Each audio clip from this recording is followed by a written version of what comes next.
The views and opinions expressed on this program are solely those of the host and guest and do not reflect the opinions or policies of the station, its owners, or its advertisers. All content should be considered editorial in nature. Listener discretion is advised. Recorded live from the radio studios of WFAY and WMRV, Androlonis Media presents Cumberland County's smartest hour of talk radio. Welcome back to another edition of the Carolina Cabinet.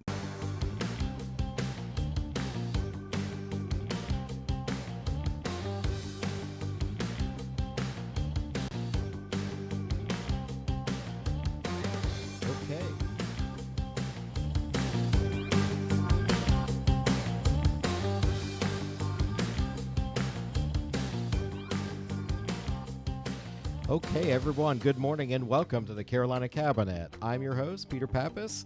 We are proud to be the only homegrown conservative talk radio show in this region, and we know this is the smartest hour of radio. Our job is to give a voice to the conservatives of Fayetteville, Cumberland County, and beyond. This morning in the Cabinet, I welcome Pastor Joshua Goodman. Good morning, family. And welcome and returning the Bishop, J. Antoine Minor. Hear, hear. So, as we dive into our show this morning, we appreciate you tuning in and spending time with us this morning. Please take a moment to like, share, or follow us on Facebook and look for us at thecarolinacabinet.com and find links to our shows and how to listen on your favorite podcast broadcaster. And with that, don't go far. We'll be right back.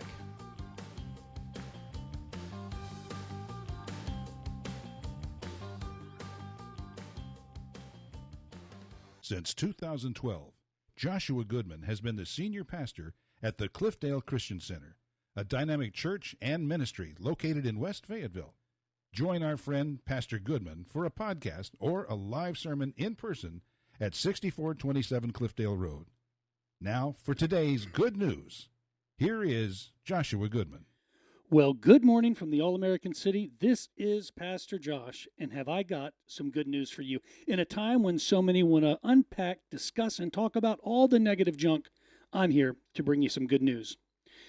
Peter writes, "But sanctify the Lord God in your hearts, and always be ready to give a defense to everyone who asks you a reason for the hope that is in you, with meekness and fear." Friend, that leads me to a very personal question I have got to ask you today. Are you filled with hopefulness or hopelessness? Do you provide the individuals who are around you with a sense of joy and peace and strength? Do you provide your friends, your family? Do you wake up in the morning feeling happy or dreading the day that is to come? Here it is, friends. Today, if you answered negatively, then, well, my good news is for you, because Peter's words echo through both time and space. He was writing to a church that was halfway around the world from us 2,000 years ago, and yet those words, "But sanctify the Lord God in your heart," still resound today. The word sanctify is to make holy, purify, or consecrate, to venerate, hallow, to be holy, to sanctify. But it's not enough that we just look at sanctify. We've also got to look at what has to be sanctified. In this case, it's our heart, defined by cardia, the heart, the thoughts or feelings. It denotes the center of all physical and spiritual life.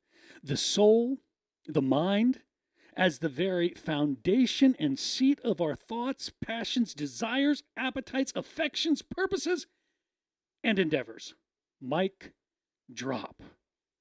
To make holy, purify, and consecrate our thoughts and feelings. To make holy and purify, consecrate our soul and mind. To make holy, purify, consecrate the very foundation and seat of our thoughts. And lastly, to make holy, purify, and consecrate our passions, desires, and appetites. Now you might say, Pastor, whew, that is a very big ask. I don't think I can do that. Well, I got good news for you. You can't. You cannot fulfill such a large and lofty task. But guess what? Jesus can. And Jesus says that if you ask, it will be given to you. That if you seek, you will find. That if you knock, then the door will be open to you. So consider this for a moment. right now, get it, right now, you are getting exactly what you've been asking for. You are finding exactly what you have been seeking, and the doors that are opening to you are only the doors that you have been knocking on. So, if you don't like what you've been finding, stop seeking after it. If you don't like what you've been getting, then stop asking for the same old things. Ask and seek Him, and He will sanctify your heart, and He will fill it with hope, strength, joy, and peace, even in life's hardest storms. This is Pastor Josh, and that is your good news. News, weather, sports, and common sense talk in the morning. Grab another cup of coffee and settle in for more of the Carolina Cabinet, Eastern North Carolina's sexiest conservative talk show. And welcome back. I did that one for you, Josh. I know. Yeah, my boy. Is all for you. All for you. Bishop, none for you today. Yeah. None? None for you today. Oh. No, not why, at all. Why is that? I wasn't feeling generous today. Yeah. No? No. Yeah. No Did you- Baldino subs. No sub, no. No Bishop subs. See, have I got bad news for you? All right. It's just us boys in here. We have No, we have look no out. women to talk us out Look of out. bad things. So Look don't out. I do want to misgender me. I do. You identify as a white lesbian? I'm a hey. Hey. Hey. Hey. So, Hey. so I do want to mention something, Pastor Josh. So I see a pattern lately with Peter. Yes. Are you did- trying to tell me something? No, I need to maybe no. I crack saw open that a book. too. Yeah. Did you see? You know, When he I said if appreciate Peter it. wrote, I You know. looked up Yeah. like, What? Peter wrote what? Peter wrote. Yeah. I think Heather called me out. Yeah, she said she he did. ain't Yeah, walking she's on like, water. She's Yeah. like, nah, that ain't him. I said I'll Wrong sink to the Peter. bottom, Yeah, but wrong guy. but I like the. Are you filled with hopefulness or hopelessness? Yes. I like Yep. that part. I always take those nuggets. Yep. Out of yours. Well, and it's interesting because, I mean, so I can remember times, not just a time, but times in my life when I woke up in the morning, I didn't want to go to work. mm-hmm. You know, I woke up, I was fearful, I was dreadful, anxiety, these things. And, man, we don't have to live that way. Yeah. And yet there's so many people who continue to. They choose to be miserable. They do. They choose to be miserable. But let me tell you, too, because you can't give what you've not been given. Yeah. And Absolutely. so you will, if you are hopeless, that's all you can give is hopelessness. Mm-hmm. If you are in dread, in fear, if you don't want to face the day in front of you, that is all you're going to be able to give to your friends, your family, your coworkers, all of these individuals. Yeah. But when we are filled with hopefulness, when we are filled with strength, when we are filled with joy, those are the things we can provide. And let's face it, fellas, this world needs, our families need, our jobs need, our coworkers need a little bit of strength in the midst of turmoil. They need a little bit of peace. Yeah. A little bit of joy, you know, and so if we don't have those things, we can't give them away. If you've never experienced it, how are you going to? Yeah, Yep. absolutely. Yep. All right. I've well, been through that. I've been through that. You've been through what? No, and I'm being honest. Like, I've been through that. I think I went through it early this year. You know, I came into the year really motivated, and I got a lot of things I'm going to get accomplished. And this is, you know, not really New Year's resolutions, but this is what we're going to do this year. And I ended up getting sick. Yep. And after I got sick, it was like I went into, and I didn't realize it until about 2 or 3 weeks later. I realized that for 3 weeks I've got nothing done. I haven't really gotten out of the bed. I haven't cooked for the kids. I've been telling them, eat, go fix yourself something to eat. And at one point I said, am I depressed? Yeah. Like, what? And then I had to make a choice to get up out of it. I could have just decided I'm going to just stay here and wallow in whatever it is because I didn't know what was going on. Yeah. But I made a choice like, nothing gonna get done with me doing this. This is not helping. Right. And it was hard. Yeah. You know, that first push to get that first leg out of the bed, it was hard. It's hard. But it was a constant choice. And, you know, just being transparent, people who deal with depression and things like that every day that we get out of that bed, it is a choice. And we have to fight through everything. Because sometimes it's the smallest thing that makes you say, you know what, the day ain't worth it. I'm going to just stay here in the bed. But you really have to like grab hold of some tenacity and really fight against your own thoughts and yourself and society and everything that's going on and push yourself beyond that place. And you know, it's I can a tell you challenge for every me, day. two mile markers, right? 2018, you guys know the story. I did 18 funerals. One of them was my dad. One was my son-in-law who had committed suicide. Worst year ever. I experienced depression. Never experienced depression. I experienced anxiety, PTSD. I would drive by, because it was me and my daughter who found my son-in-law. I would drive by their road and literally just kind of almost lock up with anxiety. I would have to pull off the side of the road. And then the one that probably taught me the most in regards to how to deal with it was COVID. Because COVID would come and knock you down for 1 week, 2 weeks, 3 weeks, 4 weeks, and you may not recoup as fast. And so then you start giving yourself excuses. Well, I'm just going to stay in the bed another day. I'm just going to, I don't feel quite right, whatever. And some days it will be an absolute discipline, like you said, an act of tenacity just to get out of bed. But for me, sometimes just to take a shower. Just to take a shower. It is literally you got to get up. Right. You can't lay here and stew in your own funk. And a lot of people don't. When people see people like us who are doing things and moving, they don't realize that many of us deal with these things. we just have been, we push through every day and we smile, especially pastors.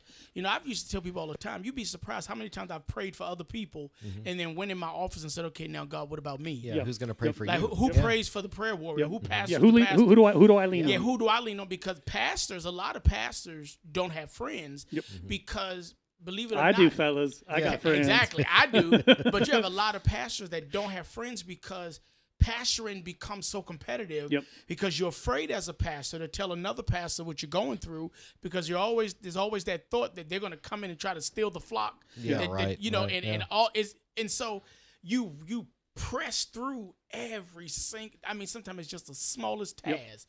Like for me, I kid you not, it was a press just to go check the mail. And I would go check the mail, and then that was like the hugest victory. That's your victory. victory. Like, yes, I checked the mail. Like I did it today. I was like sitting there, I was like, oh my God. And then I was like, let me go check the mail. Went to check the mail, and there was a huge check in the mail. It wasn't no tax return. I said, look at God. I'm so glad I got on the bed. Check the mail. So is it not a factor of just being older though, guys? Like when we're younger, I think we don't have as many tools to deal with the things that we problems, deal with now. circumstances, and a lot of depression goes undiagnosed and people end up committing suicide. Or whatever, but we have some gray in our beards and we all just, I kind of looked at it as, I know I'm going to be down for about a week, but I'll be over myself. But I think it does come some with age because with age, with these gray hairs, there's been a lot of loss. You got like 5 of them, dude. I know. You got like 5. I mean, the kids are doing it to me. But with age comes loss, comes grief. There's baggage that comes. Life is lifing.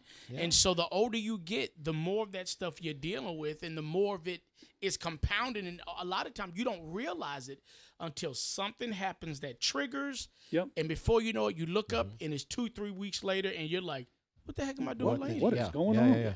It's like texting down the road. All of a sudden you realize, well, how did I get 5 miles from there? Oh, wait a minute. Should I not admit that? No, probably. One of the things, too, that I began to just look at and realize in myself is there are some very important factors to whether you're going to live a life that is a victorious one or one full of failure, one that is joyful versus one that is depressed, one full of strength rather than weakness, so on and so forth, has everything to do for me with my faith. I can tell you there's no way I could have faced some of the mountains and storms I've had to face without my faith. Now, understand that my faith comes in 2 parts. Number one, I have a very vertical faith, and that is my relationship with God the Father, Son, and Holy Spirit, daily communion, all of those things. But then also my faith has to do with a horizontal relationship, and that is the community of individuals that I have around me. One thing that I determined when I've gone through literally the gates of hell was that I would never be one of those individuals that was not transparent. I have literally sat on the platform and sobbed, ugly, cried, snotted at one of the tragedies I faced. I have literally had my congregation envelop me all around me as I have literally broken. I've been there. And so and you don't get that in a lot of churches. It's one of the things I prize is I tell people at Cliffdale, I'm not just the pastor of Cliffdale, I'm a member of Cliffdale. And so you know what?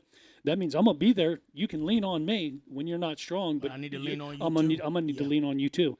And having those two components, like I said, there's probably no way I could have had the victories that I've had without those things. Absolutely. It's so important. Right. Absolutely. So we get older, community, life experience. Yep. A little bit of wisdom, hopefully. Little bit. Little bit. It catches up to me once in a while. But I will happens. say in the Greek Orthodox Church, our priest at a certain point in the liturgy will say, "And forgive me, your unworthy priest," which I thought was, when I was a kid, I was like, that's my favorite line. Right? Well, because my dad reminded me all the time that these guys are just men. Yep. Yeah. And there's some other stuff I'll tell you offline. But bottom line is, he doesn't kiss the priest's hand, but that's another story. Yeah. And to those who are listening this morning, and if listening also on the podcast, if you're dealing with this, if you've been dealing with depression and things like that, it's a daily push. You got to really, life isn't over. Life happens, things happen, situations come, but push and celebrate. This is what I just tell my guys at the men's shelter, because they were dealing with this stuff daily. Addiction, incarceration, can't find a job, family has abandoned them, and all of that. I used to tell them, celebrate the small wins. I mean, if the only victory you had today was that you got out of bed and went to use the bathroom, celebrate the small wins and celebrate each other's small wins. Give yourself enough grace to celebrate, and maybe that's not enough for me to expect as an employer for you just to get out of bed and go to the bathroom. But if you are sincerely in a low place, celebrate the little bit, and be transparent. And please be transparent. Be transparent and let others know. Hey, I'm going through, because you'd be surprised. Your transparency may be just what is needed to unlock my prison. Right. Because oftentimes we think it's just me, and especially if you're influential, I can't tell nobody what I'm going through because I'll be seen as weak. No. It's okay to be vulnerable, especially as men. Yes. Because men, women will share with each other. Men, I'm good. I'm I'm good. okay. I'm good. Yep. But meanwhile, we inside contemplating not waking up the next day. So be transparent. It's okay to be vulnerable, because when you do that, you can become the key that unlocks somebody else's prison. Ain't that you don't know what their journey they're on? Yeah. Ain't that what Cain said to the Lord? He said, "Am I my brother's keeper?" Yeah. Yes, you are. Yes, you are. You are. The blood of your brother is crying up from the ground. Well, you're responsible and for I it. think also stigma with us men too is that it doesn't require going to like the Haymont Institute, getting an actual psychiatrist. Go talk to your pastor, talk to your friends, your group. Everybody should have at least a couple of guys they can call in the middle of the night, shovel, lime, whose car we taking. Okay? Maybe. I'm already dressed. I'm on my way. Shameless plug. Okay. Shameless plug. This just triggered when you said that. I started this ministry called The Cave. THEKAVE stands for to help every king achieve victory every day. And so we're holding like discussions just like this with men. We're at Fit for Life Gym the 1st and the 3rd. So this Friday coming, the 1st and the 3rd Friday of every month at 7, we go to Fit for Life Gym. We sit there for about an hour and a half. Which Fit for Life? Those like the one on Fort Bragg Road. Fort Bragg Road. The one on Fort Bragg Road. We go in there. We fellowship with each other. We're vulnerable. If we got to cry, we cry. But the key is to allow men a safe space to be vulnerable, open, and to lean on each other, because oftentimes we ain't got nobody to lean on. We carrying this struggle alone. We're supposed to be the rocks. We're supposed to be the providers, the supporters, everything else. And then, like you said, the days you guys have had to go in, who's going to pastor the pastor? Yeah. But you know what's key? I like what you said, Peter, about being a rock. But Jesus said this to who was it? Was it Peter he said this to? Yeah. He said, not you, Peter, the other Peter. He said 2,000 years ago, Peter. He called him Caiaphas, Peter, Petros, which means small rock, little pebble. He's the big rock. We're the small pebbles. And one thing I love about pebbles is you usually find them all gathered around each other. Yeah. Because one little pebble can't really do too much of anything. But when those pebbles get together, they can carry and hold a lot of weight. So learning to be the pebble. A lot of times as men, we are taught to be the rock. Right. But Jesus said, I just want you to be a pebble. Yeah. And rely on the strength and the support of the rest of the pebbles. Go ahead and take it around to the next step. you. Go ahead, take Yeah, it. okay. Take Yeah, passage. well, because what's he I'll saying? raise an offering. Yeah. Welcome to your Sunday morning Carolina Cabinet. Because what's he saying, right? He says, and then he says, I will call you this pebble, right? And then he says, it is upon that rock that I'm going to build my church. Absolutely. That I'm going to build my church. That's it. And that's what and again, he talks about it later in 1 Peter chapter 2, where Jesus is the chief cornerstone, and he is that precious stone, and The stone spewed out of the mountain. Yep. The stone that the builders rejected. Absolutely. Well, but he goes on to say that we are now those living stones in that living tabernacle that bring worship to God. Yep.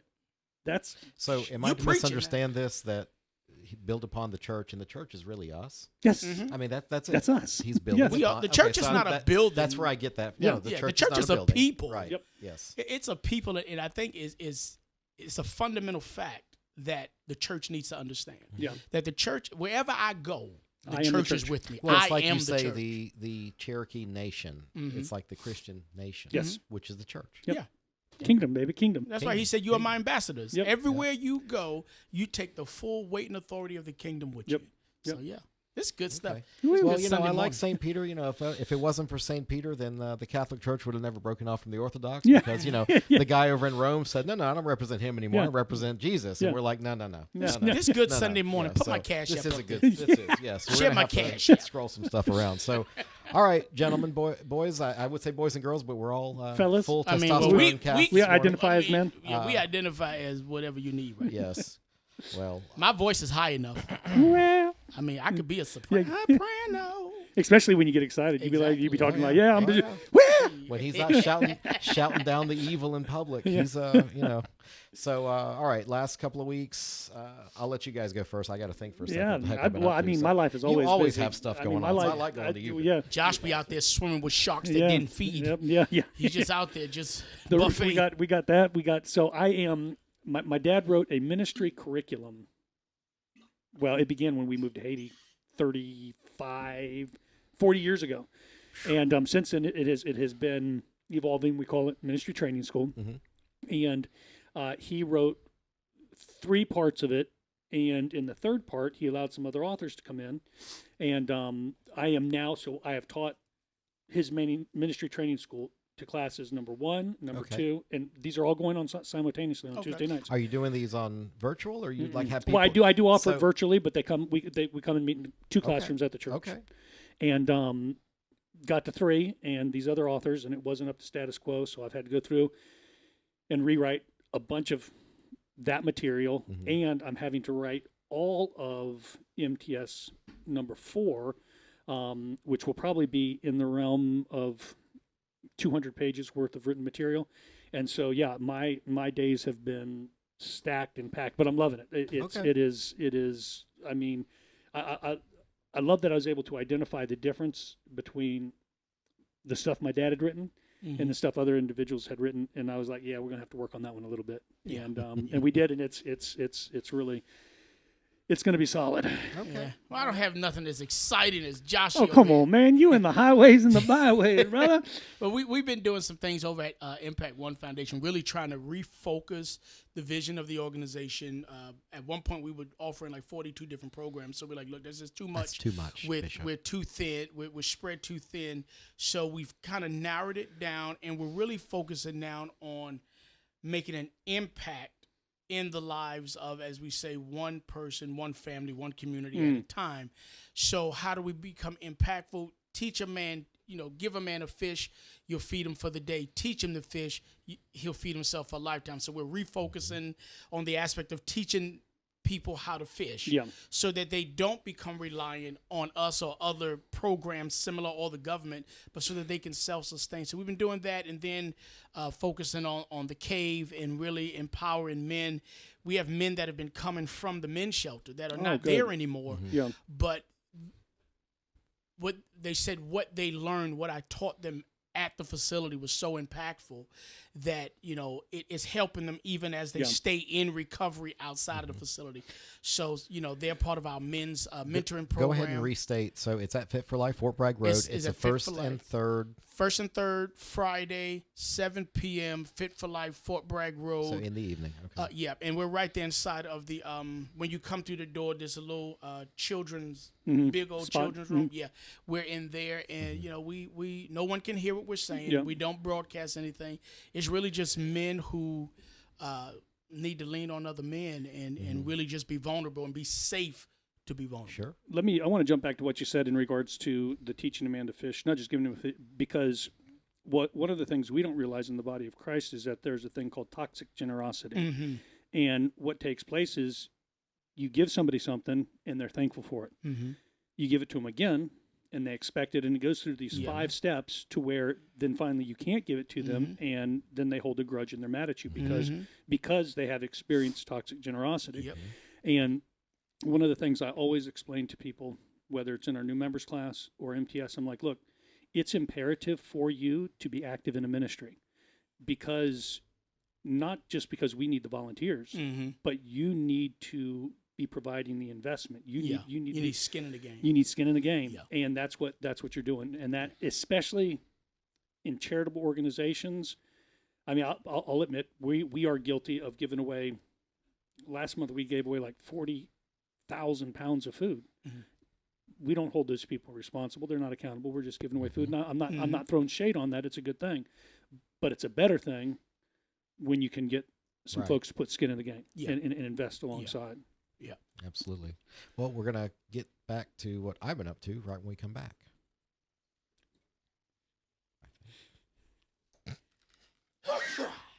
Excuse me. That one's recorded.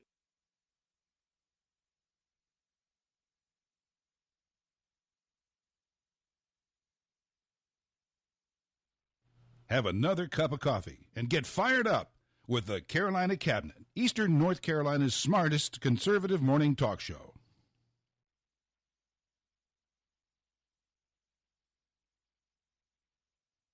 Free thinking, hard-hitting, truth-telling. You're listening to the Carolina Cabinet, Eastern North Carolina's answer to the radical left. Liberal media's blah, blah, blah. Welcome back to local conservative talk radio. See, you guys like the sexiest one. Blah, I like the blah, blah, blah, blah. blah. 'Cause that's Blah, all blah, I'm blah. here, So the last 2 weeks, when I get 2 pastors in the room, I should know better. Yeah, I need a foil in here. Like, I need, like, Bishop used to be a good heel. Like, he's a good guy to have an argument with. Okay? But I need a foil between you two. It's and you give us a little bit, like, so it's just the 3 of us in here today. And so you give us a little leeway, and we off will to the races. We do Doors have of the church are open. We do have coming up next week, I believe, Partnership for Children is going to come on and talk about some of the events they have coming up to raise money for partnership. So we are back to our regularly scheduled Carolina Cabinet community stuff. It's not all political. I have invites out to all the county commissioners, a lot of city councilmen, a lot of people, just people. So because I ran for office and all, you meet tons of people, right? Yeah. And so in the last week, I had the Chamber of Commerce. I ran the Government Relations Committee meeting. And I missed it again. And you missed it again. What you missed was Peter stepping in it. Okay. Yeah, I had to apologize, and I think it's just a matter of me getting used to working in a white-collar type environment. Yeah, HR got... HR got mad. It wasn't anything too terrible. It's just I need to be conscious of reading the whole room. Yeah. Sometimes... Although I will say, with all the stuff that's been dredged up and whatever, and people running their mouths, I will say I am not ashamed of any one single thing I've said on record in the public. Good for you. I have said some really dumb things. Stand on business. I'm just getting to the point that I thank God, and it'll make my parents proud. Hopefully they're listening. I am pretty deliberate. Yeah. When there's a camera rolling or something. Somebody recording. I am pretty deliberate about the things I say. Now, I'm not everybody's cup of tea. Everybody knows that. I don't know if I told you at a birthday party or whatever a couple weeks ago for a friend, I said, 47 hit different because now I really just don't mind or don't care what people think. Yeah. And they looked at me and said, oh, Just now? Just now? We're What? doing that? Wait a minute. I was like, no. The difference was before I would say, well, maybe they had a bad childhood. Let me be remorseful. Now I'm more black and white. It's more white more than black. Like, Just figured I'd throw there that you in go. there. There you go. Pulling More black, more white than black, brother. So, but that's pretty much what I've been up to, trying to get some business done and be back making some sandwiches. Been fun. Whoop, whoop. Downtown, Yeah. So Don't forget that The bishop. the Bishop bishop special. Yeah, the bishop special. And what's on that? We'll That get is that on air. That is ham, turkey, tuna, lettuce, tomatoes, onions, banana peppers, and jalapenos. You got to put a little oil and vinegar on both the top and bottom bread, so you ain't got no dry bread. After you do that, you put your mayo, then you build your sandwich, slice that sucker in four, and if you want the deluxe, add you a few slices of bacon. Okay, so I'm gonna ask for real. Would you really eat ham and turkey? That's what I order and when I tuna? go to You the other seriously do? guys. Yep. Okay, all right. So I don't go to the other. because I I'm have not going to lie on the actually air. I can't. that combination I have actually had requested. Yeah, so I that's thought my- you were joking No, around, but that's you my really thing. would eat that. Oh yeah. Okay. That's what when I go to the other, because the other guys are the only ones that's on my side of town. Yeah. So I ain't got no choice. And then he to be closed by the time I want a sandwich. I gotta go home, man. Yeah, Hey, look, got the other people. They Yeah. they AI. They Yeah, just yeah. be there all day. Yep. But that's literally no matter what sandwich shop I go to, That's if what they you ask have for. those ingredients, that's what I ask for. Okay. Especially the oil and the vinegar on both sides of the bread. 'Cause I don't like dry bread. So put the oil, put the vinegar on the top and the bottom bread, And then put put the your mayo on. nice amount of mayo on there. Then build your sandwich, and before you close it, put some more mayo in the middle. Close it. It needs slice to be in- coming out the side. Yeah. The mayo say needs- it's gonna be everywhere. Yeah, it's gonna Okay. be, and that's fine. That's what fine. I love about That's Peter what I like. Subs is so he puts the oil and the vinegar on the lettuce. Oh yeah, And I like the way that the lettuce it marinates. yeah that's That's one of my. I have to admit, like one of my favorite things is when somebody doesn't pick up their call in, and it's been sitting there for a couple hours, Yeah. they're It's like, yeah. and it's been marinating a little bit. So okay, so enough about Fat Kid and what he likes. When they don't pick up their calling, just call me. I will give you a call. I certainly will. So I did be want to there. mention. I hate to plug another podcast, but Joe Rogan I've been listening to. He had Elon Musk on there a couple weeks ago, and Elon, he's a very deliberate and very well thought. Like he doesn't speak well. But that's because he has Asperger's. Is that what it is? He has Asperger's, Okay. from what I But understand. To me, it's just thinking he's being very thoughtful about his response. But he's a pretty interesting guy, I have to admit. And the things he's found in Doge, and I think we've discussed it a little bit, like with the Treasury, all the checks that go out. Mm-hmm. And I was talking to another business owner today, and I said, QuickBooks, a $400 off-the-shelf accounting software, you have to tell it auto and truck, meals and entertainment. You have to give it a code, right? Yeah. Apparently, the federal government, it's called the Payment Management System. They call it PAM. Pam's a bad girl because Pam will let you go in there and do whatever you want to her, and you don't have to put a code. Like you just write a check. Yeah. I And know. but the thing is, the field. So in the database, Not there was a going there. field next to the amount. They just didn't make it mandatory. Wow. So it was there the whole time. All he did was flip the switch and turned it on. So that he says, look, and I think this is what he said on Joe Rogan. I don't care what you put, just put an explanation. Yeah, just give me something. He's like, even if it's a bad one, yeah, just give me something to go with. But he's talking about billions of dollars, just being checks cut, and that certain people in Treasury may have even passed away. Like the people that work at Treasury that set up a program, and it's just running. And then the question Who's would be, getting those checks? Exactly. Who's getting the checks? Where's all Are that these money checks going? going out And through he- direct deposit? He does Who has say the accounts? waste versus fraud. It's not all fraud. No. It's just waste because you have so much Mismanagement. None of the government agencies are talking to each other with their databases about payments and all. So it's a whole mess. It is. But he Because, did- local organizations have systems where we Yes. talk to each other. Yes. So why can't the government have a system where they, especially when you talk about using When taxpayer you get a dollars. system built by the lowest bidder, Yeah. and Department of Commerce and USDA and FDA and all these other alphabet soups make their own. And you're using these antiquated There systems, you just go. like with the FAA, with these antiquated systems with the air traffic controllers. Right. And it's one of those things. There's just it's like a spoiled child, and that's our government is like a spoiled child who mama's always said yes, Yep. yes dear, yes dear, yes dear, and then daddy comes in and says no. Yeah, Pam or- lets anything happen. Yeah, Pam, and dad comes in and says, hey, what's this about? What's going on? Starts to throw a few questions out there, Mm-hmm. and suddenly I'm throwing a temper tantrum because I never had to be accountable before. That is a viable response for a child. Yeah. I get it. Yeah. But you got to be accountable. Well, and I do have friends in the nonprofit space, you guys included, but there's some other people that they're not wanting to comment publicly because they're afraid of how these cuts are going to affect the organization. And it's like, I feel bad that they feel threatened because I know the work they do. Yeah. Okay. And they're impactful in this area and other places like up in Raleigh and all. But I try to explain it to them. If you're got your paperwork together, That's if all you you got. dotted the I's, Yeah. crossed the T's, you should be okay. Yeah. It's the ones that didn't. Yep. It's kind of like being If afraid you, of being. if you open yourself to Yep. Yeah. It's like scrutiny. being afraid of being audited by the IRS. I'm not afraid to ever be audited. Yeah. Exactly. I'm not- My I'm stuff not- is in line. My stuff's in line. The only ones who's afraid to be audited are those who know that the audit is going to reveal something Yeah. that they don't want That they don't want revealed. revealed. And have y'all, I mean, how do y'all feel about, or when you see a Doge protest, people protesting against Doge, Yep. it's it's our money. Mm-hmm. So they're protesting against wasting our money. I don't. It- Let me tell you. I don't understand it. I spoke to a friend of mine who is just straight liberal.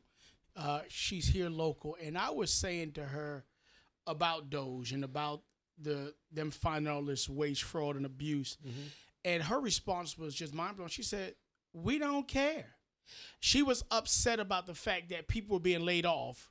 And I'm like, but you got all of these, you got 50,000 people who are not working. They should be getting a check. Yeah. Oh, but they should still be getting a check. It doesn't matter. I'm like, no, Why? they shouldn't. Yeah, what? And then I said to her, and she got upset. I said, and this is why you are broke. Mm-hmm. Because your economic mindset is, let's just spend Keep it up, giving it. spend it Yep. up. I said, this is what you do when your tax return comes. Yep. You get that tax refund. You done spent it before you got it, and then you sitting there, you can't pay your bills. So then you run to the government. Then you get mad when the government don't want to give you any assistance. I said, this is why. I said, do you realize how much money we save if you cut off people who are supposed to be working, but they're at home under the covers sleeping or watching CNN while they're supposed to be working? I said, what's the problem with sending your employer a list of a few Response- things you 5 did things you did in a week. last week? One per Oh, day. That's You don't want not that from right. me. 5? It's the lack of accountability. Yep. And the other thing is when they hear about all of this wage fraud and abuse and all of this money that's being found, I think it's a slap in the face for them a lot of times because it makes them feel like, oh, snap. So if they deny, then it kind of keeps their illegitimate reality in place. But once they have to acknowledge, then it shatters their false reality. And now they have to face the fact that y'all been being played all this time.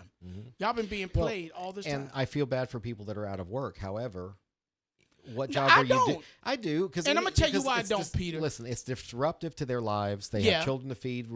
But I feel bad for the people who are out of work, who may have been actually doing their job and wasn't but those who were milking the system, the cow is dying. It's done. I don't feel bad for them because they knew the whole time that Bring it they to my were house, I'll butcher milking. it. Exactly. They were milking the system. Those people, I don't feel sorry for. Now, people who were legit, like going to work every day, like actually doing the job, but they got caught up in this, then yes, I can empathize and I sympathize with empathize them. for the first month or so, but knowing what they were doing, if they knew they had a job from the government that was choice, it was just, But don't they get want unemployment? Well, they would, yeah. They qualify for unemployment. But wait, the government employees have the biggest union on the planet. Yeah. Why do they have a union against us, the taxpayers? So basically, they've weaponized. That is the swamp that Donald Trump talked about years ago. Yeah. The unelected bureaucrat that's in these jobs, he had no idea in this first 4 years term the extent of this, and he had 4 years out of office to figure it out. That's why they've jumped on this stuff nowadays. So it was in the paper today. The IRS has some office down in the Sistel building. Yep. Or I've now been the there. Dogwood. Yep, it's done. Okay. Yep. Yeah, It's they changed the names. IRS, I don't know, taxpayer assistance. Yep. What did they do? I don't know because I never got no assistance. So Would they just so help you fill things out? so they are equally as painful as going to the DMV. So I had to go down there to work out some tax issues, nonprofit, and I mean, wow. But what for? Like to fill out your paperwork or to find a Mostly to get paperwork. Okay. You know, and it's a lot You know, it's like a lot, but it's one of those. And a lot of the paperwork is so redundant. Yeah, it's the same thing. Or like, why do you need 10 to 50 different pieces of paper to answer the same one First question? of all, you're the government. I know what I got paid. Well, how much do I owe? And then they want us to tell them, and then they won't tell us what we owe. But if we tell them something that's wrong, then they'll tell us, and then they'll fine us. Yep. Yeah. Well, just do Well, it. and that's where tax code 2 is like, you know, it's like 2 million pages long or something. It's ridiculous. They know nobody's going to read that. It's ridiculous. You know, and I tell a lot of my my liberal friends that because I do have, I got liberal family members and I got liberal friends. You know, I tell, when if you got an issue with the tax code, change the tax code. Yeah. No need to sit there and complain about it. You know, these tax breaks for the rich. They're not for the rich. They're for everybody. It's just most of the time, and I'm being honest, most of the time, poor people ain't going to research what's them. the definition of rich these days? You know what I mean? You got to understand these definitions of middle class, rich, and all this stuff. I mean, if you notice, they always say he's going to give tax breaks to his billionaire friends. Yes. They never talk about the millionaires like them who go to Congress and are supposed to only make $120,000 to $150,000 a year, but they end up in the first year making $9 million. They don't want to talk about the millionaire. Or they come out with all of this stuff. They don't talk about that. They want to talk about the billionaire. They want to talk about Elon Musk, the richest man in the world. When Donald Trump debated Hillary Clinton, she said he doesn't pay his taxes. I love that line. And he says, no, because I'm smart. Because the system is set up that if you are a job creator and you constantly are in, you can get tax breaks. Do you know how much money is available here locally in Fayetteville as if you live in what's called a qualified census tract, which is basically a low-income area of the town? The federal government will give businesses $20,000, $30,000 to uplift my facade, whether it's awnings or parking lot, whatever. They do that with nonprofits? Yeah. Really? Anybody can apply for it. But here's the deal. You have to do the work, and that's what people are afraid of. Basically, you get approved. You do the work. You pay the $20,000 for paving, and they pay it and back. then they pay once you've been approved already and you do it. You show them the receipt, they give you your money back. So you do have to have the money. Offline. Well, absolutely. I'm trying to sign up. I got about $100,000 in building repairs that I ain't got the money for right now. I'm trying to sign up tenants of mine because it will help their business. But so there's all this money available, but who's helping you navigate it?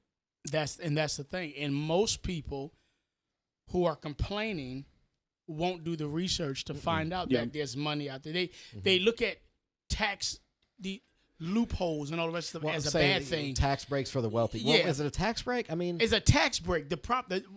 And you get earned income credit. Yeah. I mean, don't tell me that. Tax breaks for the wealthy is really just a tax break that the wealthy seem to be benefiting from because they're the ones that's actually doing the research and going and applying for these things. They're not using H&R Block to do their taxes. They have an accountant and an advisor to say, try this or that. But or they know a guy like me. Those folks like me aren't going to complain about my earned income credit. Exactly. I got kids in the house. I get earned income credit. I'm not going to complain when the government gives me but when you get to a certain tax bracket, you stop getting tax refunds. That's anyway. Right. You got to turn around and pay. You start paying money and losing and stuff. So maybe one day.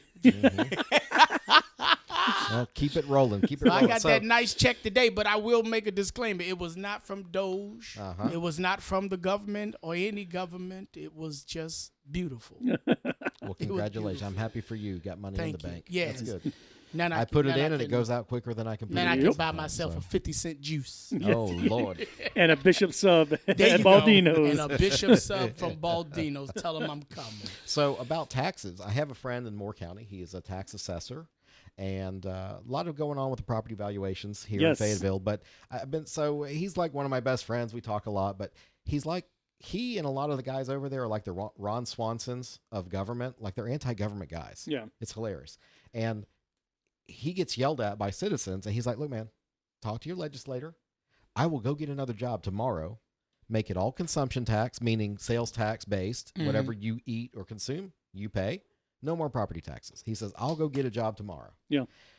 Unfortunately, that's not going to happen because the government is drunk on our property taxes because we essentially have long-term land leases on our Yep, own property. basically We that's- don't yeah. ever really own our property. Absolutely. Okay, if you ever think about that. So I realize that being a homeowner, Yep. that you could pay off your mortgage, but they still taxing that land. Don't pay them taxes. They coming for They- that they land. come Your for that house land. is on it. The house gone too. That's right. So you don't really own and then anything. guys like me will be at the courthouse steps bidding on it. Exactly. I'm gonna get your I'll house. I take know you Bishop's got a nice house. house over there. Going once, going twice. That's right. So Shoot. you guys want to talk about the tax valuations? Do we got time? We got time? We have about 15, Okay. 12, 15 minutes. So Yeah, let we're me. good. I'll kick it off. Okay. Peter, you are a commercial real estate individual. I am. So give us your background in that, so we can know we can trust your expertise. Okay. So Pappas Commercial Properties is my company, and I've been practicing real estate independently for about 24 years. So to practice real estate, you get your license, then you can become a realtor. You join the Board of Realtors, and then I specialize only in commercial. So if it's apartments or retail joints like CVS or a strip joint or a salon, that's me. Yep. That's the buildings I'm going to transact. Now, I do have a special designation on my license. It's called CCIM, which is Certified Commercial Investment Member. That puts me one of 9,000 people in the country out of about 2 million realtors. Uh-huh. So I'm like half of 1%. And what that does is lets me treat properties like a security, like a stock. Okay. And we look at things like rates of return, lots of complicated math. But bottom line, how do we safeguard and protect our clients and make decisions going in? So I do a lot of very analytical stuff with my practice. And that's just, I like numbers, and that's what I do. Give me a property with a hole in the roof and rats running around. I'm like, yeah, love this. We're going to make this. We're going to make some money. This is what we call value add. Yeah, we can add some value to this and make it nice. And it won't be that hard to do. So hopefully that gives you enough that I got enough chops. So we know that a few weeks ago they went in and reassessed property. So give me let's start that as an opener. What took place there? So every 8 years, the state legislature of North Carolina mandates that the counties have to revalue the properties on their rolls. Now, 8 years gives you a lot of sticker shock. Yeah, Because in 8 years ago, what was going on? The economy was down, or it wasn't as robust. Property values were down. And if you actually look 16 years ago when they did the valuation, and then 8 years ago, a lot of people's values went down. Yes. Because Mine the market was down. So what happens is nobody came out to your house and looked and said, it was 100,000 last year. Let me make that 200,000. What they're doing is taking market data. And what did we just go through? Corona, housing crisis, still a housing crisis. People in the middle of Corona and COVID were paying 110% of list. So let's say the house is $100,000. Just to secure the house, they were paying 110, 115, sometimes 120,000. Yes. So up to 20% above the list price just to secure a place to live. Yep. So unfortunately, that has made everybody's houses more valuable because of whether you sold yours or not. That means the market's only going to bear what somebody's going to pay for it. Yeah. And somebody was paying 120% for those houses.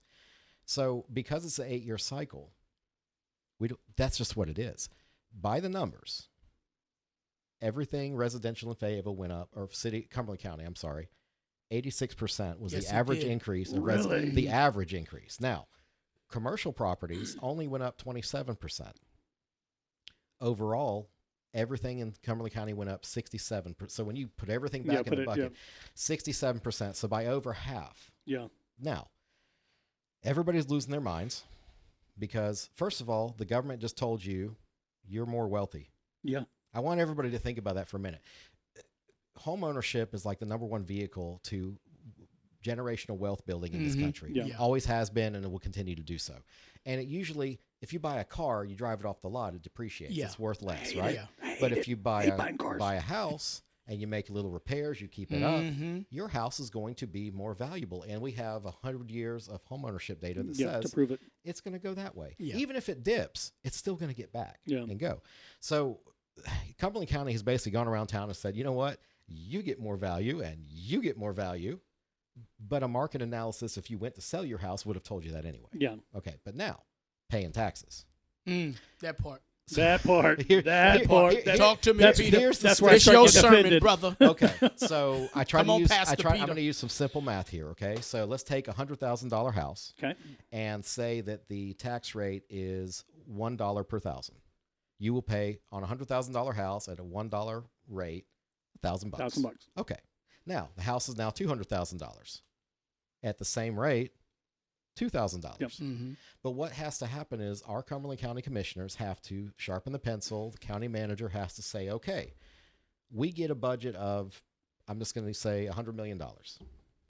What new rate do we have to, what do we have to drop our rate to now that the values have escalated to meet that $100 million? So they can't come and steal our money. Yeah.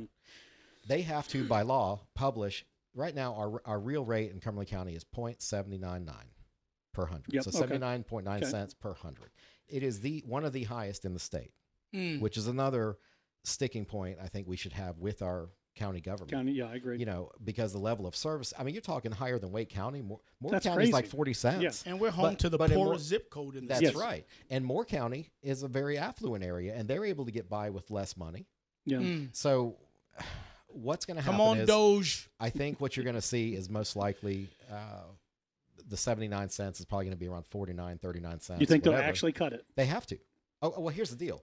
No, they don't have to cut it. But you know what they have to do is publish that neutral rate. Mm. So let's say the new rate is, say, 50 cents per hundred. Well, if they want 52 cents, they're going to have a fight on their hands. Yeah. Now, the budgets always get bigger. Yeah. The damn things never get smaller. They No, always get that's- bigger, yeah, right. okay? So there may be some space that county commission will need to make, you know, because year over year budget, you got to increase it 4%, 5%. So maybe it won't be 50 cents. Maybe it'll be 51 or 52. But you're not going to see The 7 your tax bill What'd you say it double. was 0.79? It's 79.9. 79.9 cents per hundred right now, Yeah. which is the highest. So my recommendation to the county commission and other people is several different things. Number one, get us to a 4-year valuation cycle so that the sticker shock is not so great. Yeah. Okay. Number two, more clear publishing inside the stuff that you got. So you guys got a letter and you also had a brochure inside the envelope. It wasn't until panel 3 of the brochure that you need to read the fine print. Yeah. Now, if you run to the county tax office and say, I don't agree with your value, they're going to say, compared to what? Yeah. So if you make enough noise and you get them out to your house and they come out and they find that you did the eloquent Fayetteville 4th bedroom conversion, which is Yeah. the garage turned I into know, a yeah, bedroom. yeah. Or the bonus room or that the wasn't bonus really room that wasn't permitted, or grandma's outhouse, or Yeah. whatever the heck you built. Whatever you built, if you didn't I'm not the pull only a- one who did that. So when you pull a permit, that tells the county tax office, add this value. Yeah. Okay. If you hadn't done that, the tax man comes out and sees it. The fine print says it's either going to stay the same, go up, or go down, and it's binding. Yeah. So I really caution a lot of people, if you're a DIYer, you might want to keep your mouth shut. Yeah. Yeah. Mhm. Okay. Now, eventually you're going to get found out, and eventually, unfortunately, you are responsible for the taxes Yeah. And back to when you built that thing. it's because Now, how do they determine when you built it? Can you? If They'll make an estimate. They'll look on aerial maps and they'll look. So, but let's say inside the house, like for example, if you did, and I didn't, everything in my house, every room in my house was Come on, there when I bought it. Uh-huh. Just letting them know the tax man came out and verified it. But say you got someone who takes the bonus room that's not really a room, converts it into a room. The tax people come out and realize that it's now being used as a bedroom and try to then Well, assess a tax. How do they determine if you did this last week or last year? Well, they're going to make their best guess, number one. But number two, you could do that, but that room may not count as livable square footage if the ceiling isn't so... Like in the bonus room, you know, you normally have the peak of the ceiling. Mhm. Well, only, I want to say like 2 or 3 feet from the wall is it considered livable. yeah. So all the stuff that's shorter, Yeah, so it might be negligible. it's got to be And the- heated airspace. It's got to be. The I mean, there's stuff several that you do several in your things. house, like granite countertops and new bathrooms, is really not going to affect your tax value as much. No. Now, it'll affect your market value Yeah. because people want granite, they want, you know, certain things.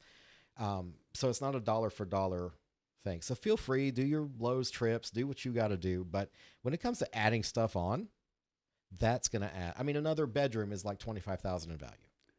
Yeah. I yeah, mean, yeah. that's a amenity. My bathroom hasn't been redone in 30 years, so I'm probably going to get in there and, do some. But even if you do, you're I'm going to redoing my spend steps. $1,500. Yeah. That's not going to affect you might get 20% of that towards your tax value. I don't know. I live in a parsonage.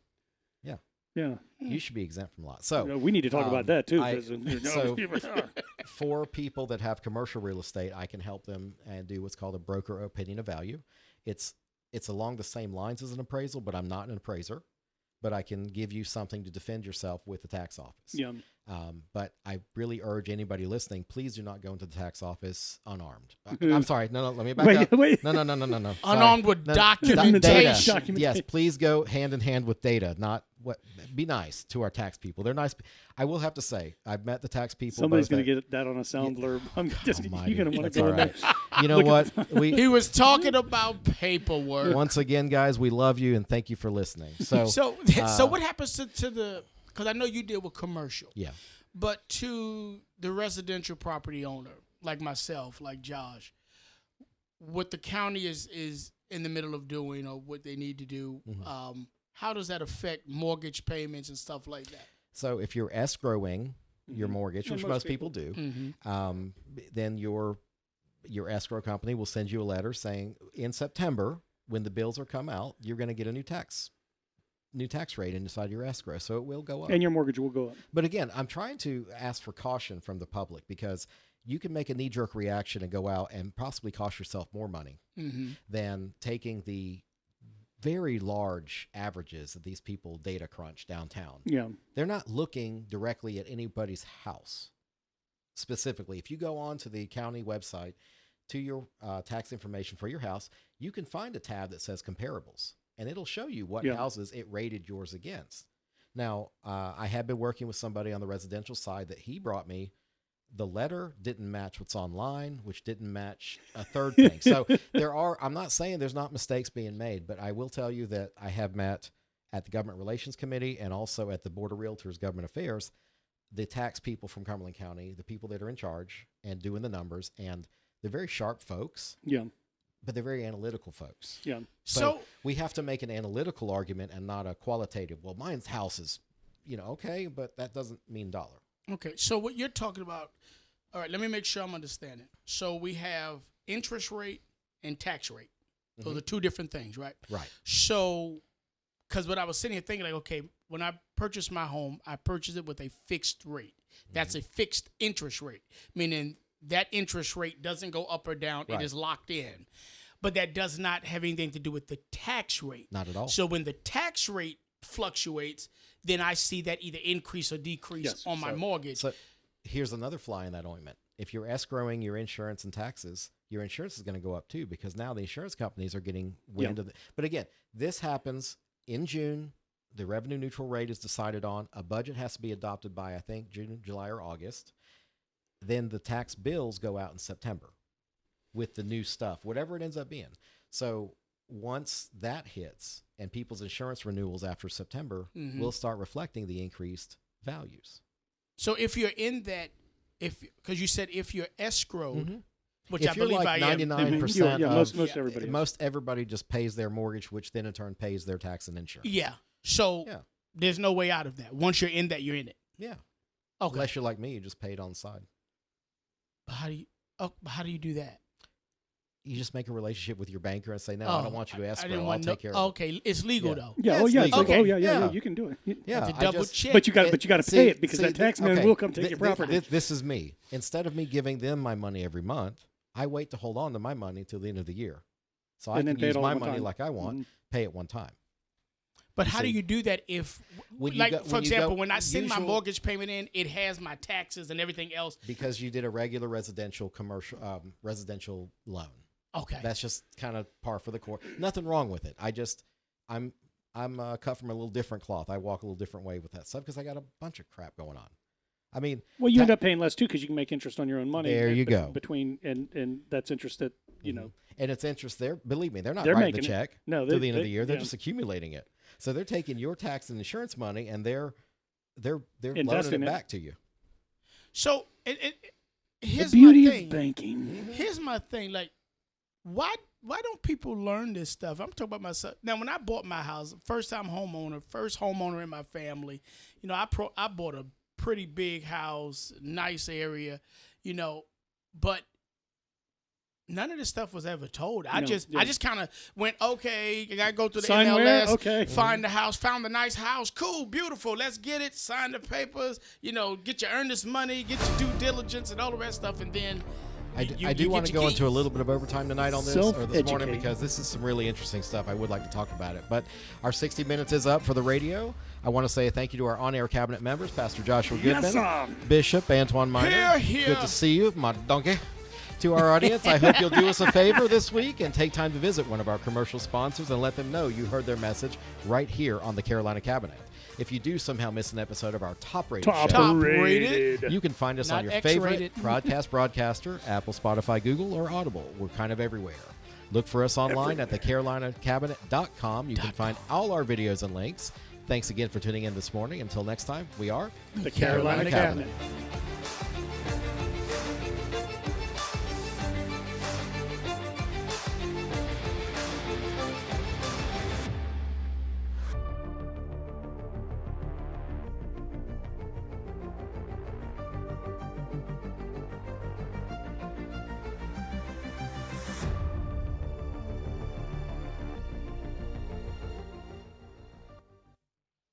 Welcome back to this special programming from the Carolina Cabinet, North Carolina's smartest show on the radio. And welcome back to our Radio Extra. Yes, to the after party, ladies and gentlemen. So we were, look, you can get me, like I can get you two pastors talking about the kingdom. Yeah. Okay, you get me talking about some real estate. I'm going to keep you here all night. It's funny because my friends and their wives, when my friends and I get together, it's not football. It's not. It's property. It's politics and business. Yeah. And the wives look at us like, why are you guys talking business? And we're like, that's what we like. Yeah, it's what we do. It's not. Well, that's like you get me and Bishop, we go out to lunch. Mm-hmm. We're talking about ministry. Mm-hmm. Yeah. But politics and business go hand in hand because politics affect business and business is a big driving force for politics. Yes. So, well, I said it during the campaigns or whatever. It's like, look, he's just a business guy. Yeah, but if we do better community, I do better business guy. So why don't we make that better? Yep. I'm not shy about that. And I think somebody did explain the difference to me about the money is, it's the pursuit of money, or is it the love of money? The love of money. The love. So being in love with it, like who is it? Scrooge McDuck or whoever. Yeah. Swimming in it. Yeah. That's the problem. Yeah. It's not wanting to make it. No, and it's because the love of money, when they talk about the love of money being the root of all evil, it's talking about the motive behind how you get the money. That's what, it's that letting money drive you. Yeah. And I've heard people so many times say money is the root of all evil. No, it's not. No. Money is not the root of all evil. The Bible actually says money answers all things. Yeah. So you need money to survive, but when money becomes your motivation, when you're willing to do anything, take out anybody, do any to type obtain of the money. To obtain the money. Because now. At the end of the day, God wants you to be blessed. Yeah. But he doesn't want you to be blessed just to bless you. He wants to bless you so you can bless others. You're blessed to be a blessing. He wants you to be wealthy. He wants you to be rich, but not because he wants you to be rich. Do it, Lord. Because he wants you to be able to be a blessing to others. That's right. Well, if people are not wealthy, then how are they going? How would they help? I mean, where do you get the Elon Musk of the world or the Jeff Bezos? Even though they're whatever they are, they are Bill Gates, very charitable. Very. They don't need. I'm gonna put this out into heaven. Lord, I need my $838 million. Because I got some people I need to bless. Amen. You haven't even gotten the 30 acres and a mule yet. Listen. Okay? I thought it was 40 acres. How you going to take away 10? Inflation. This is the white man's oppression once again. You know what I'm saying? You just took away 10 whole acres. Put some chickens out there, some donkeys out there. Is you ain't got that yet. Let's start there. Well, I got 1 acre out on the other side of town. Okay. I'm working on my mule. Okay. I've been called and the other 39 acres. Yep. But donkey. I've been called a donkey. I forgot to look up your clip today. Yeah, but I got about 1 acre. You are nobody's donkey, and again, we love you and thank you for listening. So thank you. Let me jump in with where Bishop finished, because, and this is true of so many Americans. When you got your first mortgage, it was all new. I mean, you were having to learn literally every step of the way. Praise God for that. That was me too. But I had to in the process, because I built my first home. In the process of building that, I learned so much taxes, insurance, commercial or construction loans, moving over to regular, and there is a lot out there, and you need to self-educate because it's like well, it's called trial by fire. It is. Yeah. But looking at the way you guys pay taxes, you do yours PITI, which is taxes and insurance, you know, encircled in your mortgage. You pay yours. You know what? When I was in real estate school, I couldn't understand that. What? The PITI. Oh, the PITI. yeah, PITI. I was like, what? Who does that? Yeah. I just didn't know because we always just, you know, that's what we do. So continue. I'm sorry. It was something that jumped out at me. There was a lot in real estate school I didn't have that experience with outside. Yes, but once you get the Other experience, people did though. Yep, and that's where your knowledge goes to the place of not just knowledge but wisdom. Whereas you accumulate that money through the year, you don't pay it into your taxes and insurance for the bank to use your tax and insurance money to either loan back to you or to earn interest on. Instead, you put that in interest-bearing whatever, so you're able to make money with my money. At minimum, anybody with any level of wisdom is making at least 5-6% right now. And I mean that I'm getting that from savings accounts again. So. Yeah, I'll put you on to some. Hook me up with that. that. Me up too, brother. But it's one of those things where, okay, if you're disciplined enough to be able to save your money, you could literally make hundreds of dollars extra by holding on to that and investing it. That's the difference. So one thing I was going to mention, there is a book, Rich Dad, Poor Dad. Yep. Sounds cheesy as all get out. I've heard of it. But you need to be reading that. Yep. Okay. It will. Honestly, it basically, all it does is describes your relationship with money. Okay. Money as a vehicle to do something else or money as a consumption. Yep. It teaches you how to make money. Yeah. Okay. You, not work. There's a difference. How to make money. Okay. But not necessarily. Now, I've been doing a lot of not trying to plug them, but I watch and follow Myron Golden a lot and listening to him and different things like that. And I've heard of Rich Dad, Poor Dad. I have my son right now reading this book by T.D. Jakes called Soar, which talks about business and things like that. So I have him reading that. And that stuff is so important for our kids. Oh, my goodness sake, because we didn't get it, right? The only thing I got was the encyclopedia when I was on punishment. Read this and write an essay on what you using the words you learned. Well, I'd love to get a set of encyclopedias now to see how Wikipedia's warped everything. That would be a whole pursuit. Britannica. In itself. I might be able to find. I think we have some. I might be able to find a set of Britannicas. Yeah. So taxes and money and everything else. What else we want to cover? I mean, I didn't want to go too late. Well, it's imperative. Again, the one thing I want to leave our community with is just self-educate. Yeah. Look, be educated. Ask somebody. Yep. Yeah. You graduated, you out of school, right? The only way you're going to get better at being you is by educating yourself. Myself, I got 5-6 books right now on my nightstand teaching me everything from history to how to be a better communicator. I think I'm a fairly okay communicator, but the thing about it is the worst enemy of best is better. I'm going to admit I'm a little envious of you because I watched some old cabinets, and you've come it wasn't a sea change. It was like you've matured in the role. Yep. Like I'm not ready to mature yet. Yeah. I'm still. But that's something that maturity I did on see purpose. a marked difference between when y'all were first on. Yes. Because everything was new anyway. I mean, you guys were trying to figure out. Yep, what we were are working. we? We got a system now. But I do. You've Appreciate shown that. improvement over the years, and I hope I show the same thing. And you do have to. So I had somebody I showed property to last week, and he says, I'm going to get licensed. I want to make money in real estate. I said, you don't have to be licensed to make money in real estate. And I introduced him to some websites with community forums and stuff like that. I have a couple of books I bought. I'm going to hand the guy. Yep. I mean, what's $20 for a friend to hand him a book? And there's no excuse. Yeah. You have every bit of information out there. It's a litmus test for me. So I will help him be successful, find him the next property, whatever, if he'll read those books and he'll be able to teach me.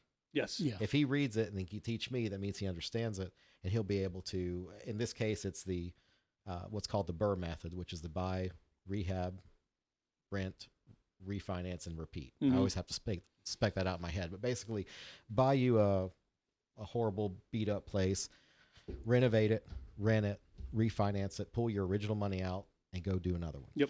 But see, this is stuff. Honestly, this is stuff that our young people need to learn. Yeah. Young people, what they are learning in schools a lot of times does not help them. It's contrary to real life. It is. Yeah. It's very contrary to, because school really is teaching you, go get a job. Yeah. You know, go Get a from mortgage. this school to another school, get a job. Stay in the system. Stay in the system, get a mortgage. You'll never own your home. You'll never own the land, all this other stuff. But they never teach you how to really be successful. And the pseudoscience, the alchemy of I'm going to be an Instagram star. Or, Yes. You know, that is not a career makes. Oh, in Yeah. the black community, Okay. I'm going to be in the NBA Yes. or the NFL. Yep. Yeah, not everybody. Not So, everybody. you know, It's Yeah, such a small I- percentage. So, yeah, it's like It's not even a percentage. 0.01%. Yeah. look at how strong a business community we have in Fayetteville as it is. Now, in my career, I was asked by a former high school teacher of mine who was teaching at Terry Sanford, hey, can you come talk to my class? I think it was some kind of business class, and to talk about interviewing. And I was a hit with the kids because I dropped the F-bomb a few times. But more importantly, it was just, I think my candor with them said, look, don't BS the interviewer. Yeah. Don't give him the answer you think you want him to hear or you think he wants to hear. Tell him the truth. Yep. Because nobody in an interview I've ever interviewed said, yeah, I'm lazy as hell. I always show up late and I'm going to be on my phone all the time. Yeah. Nobody in an interview ever said that. No. Yeah. They're always the hardest worker. They love to work. They'll always be there on time. It's Every time. why are you Even lying to sick me? days. Why- And if I see come someone on. stealing, of course I'm going to tell them. I'm not Oh, going yeah. to partake. I'm not going to take 10%. Yeah. Yeah. Oh, now I do want to mention I did reach out and give my condolences. So there was a shooting at the Subway in Spring Lake. this is across the aisle Yeah, from Baldino's to that's Subway. okay. I did reach out to the owner out there. Some 37-year-old idiot with a gun got pissed at her order last weekend Really? and shot a 17-year-old girl. Now the girl's going to survive. Okay, good. Okay. Good. But man, that steak and cheese is not that important. It's You're not. going to eat It's again in not. another Come 6 on. hours. This is America. Yeah. She was big back Come for on. real. Yeah. She wasn't as big a back as I expected it to be some big old heifer when I But saw she the wasn't. photo, but she didn't take up the whole frame. So, but you know, I just felt it was, I mean, well, I'm descriptive, guys. Yeah, What do you want yeah. from me? So, but no, I did want to say I did at least Yeah, reach but out. didn't we just have like a few months ago the what is it, the DoorDash worker who got shot Yeah, at the McDonald's. McDonald's Yeah. down on the other side of Violent crime, dude. Violent crime's Yeah, it's crazy. crazy Well, this year. and- Did you So- guys just see what happened at main event over the weekend with Yep. the 30, 40 kids that was out there jumping on cars? Well, and the law enforcement says that those kids kind of arrange those like meetups or yeah, fight apparently they were clubs or going something. from one parking lot to the next. Right. Well, that's the Flash youth- mobs. All right, see, here's the thing: youth of today, every generation that comes after, we all look at them like, oh, they suck. Okay, or the world's ending. Look at this. But we all did dumb crap. We just knew there was a belt waiting for us at home, probably. Tried not to get caught. Try Yeah, not pretty to. much. So. If the internet was around back Oh, then, yeah. Oh, Oh, Lord, my no. So Can't tell you how many things I blamed on my trying to best friend. tell you. That ain't mine, Dad. That's my friend. Oh, well, I'd have never got away with stealing that Buffalo Bill ice cream. I learned it by watching you. So, all right, gentlemen. Well, good little after show segment. Yeah, It's man. Good It's seeing been you guys real, brother. again, and Good we'll party. see you soon. Yes, sir. All right.